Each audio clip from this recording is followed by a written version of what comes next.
Morning, everybody. We are going to be giving you a market update for Anne Arundel County in February 2025 versus February 2024. And here is the stats. Homes sold up 2.5%, pending sales down 10.1%, average sold price up 2.7%. This is an interesting one. Days on the market down 29 days from 32 days. That ratcheted up pretty quickly. Average sold price to original list price is up 0.92% to 99.7, and new listings are down 9% year over year.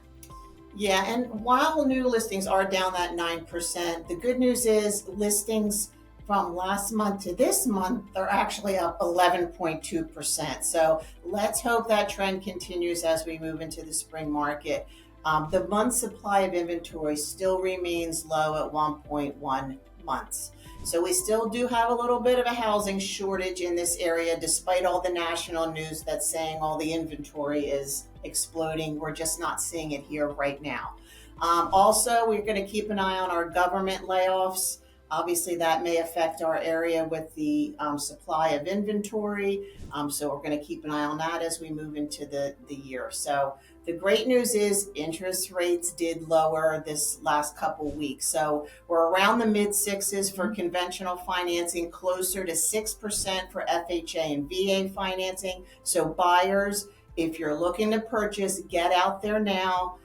Before the spring rush, because A, interest rates are now lower, your payments will be more affordable, you can afford a little bit more house, and then B, you're going to beat the rush for the spring market. So get out there now.